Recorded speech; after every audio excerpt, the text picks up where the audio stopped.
Canada's major airlines are facing a slew of fines from the country's transport regulator. The penalties from the Canadian Transportation Agency are related to mass flight delays and cancellations last summer and over the holiday season.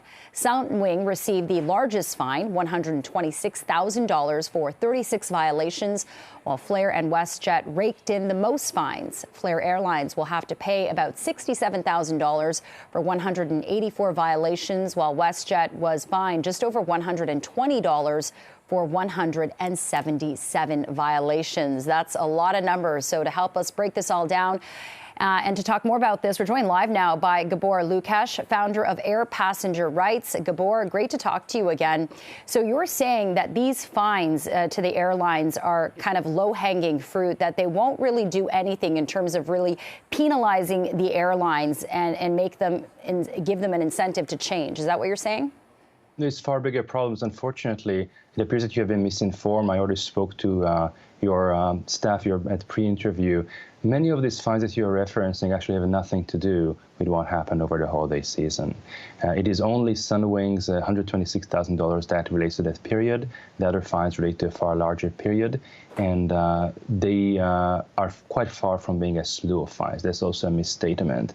We're talking about very small amounts in the airline industry, small change. When the revenues are measured in hundreds of millions of dollars, if not billions of dollars. The figures that are worth paying attention to is just taking the number of violations and the amount of fine and divide the amount of fine with number of violations, and we see very, very low amounts of per violation fines.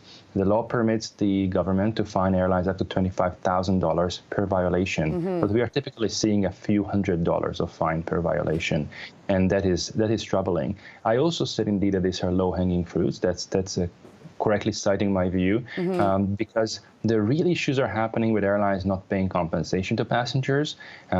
And most of this fine, except for one to Flair, have been issued for simply not communicating, not telling passengers the flights were being delayed or canceled, not telling passengers the reason for the flight delay or cancellation, or the reason for refusing to pay them compensation, or just not responding to passengers' claims for compensation within 30 days.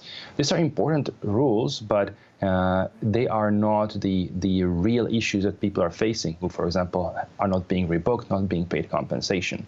And for those, pretty so little has been done. So, Gabor, you mentioned that the fines can be up to $25,000 per violation, and yet we're seeing a very little amount being fined against these airlines. So what does the government do to determine how much that fine is per violation? There's lack of transparency about how those fines are being issued, what amounts are being issued.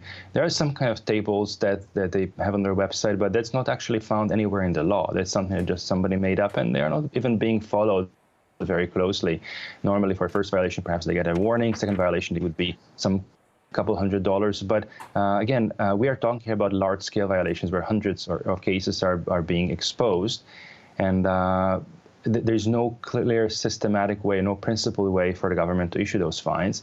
Mathematically, there's a way to calculate how much the fine should be. You have to look at the amount at stake and multiply it by how rarely you catch an airline violating the rule. So if airline gets caught 1 out of 50, then you have to multiply by 50 the amount of at stake, and that would just give you the break-even point of how much it would be for airlines to just break even by following the law.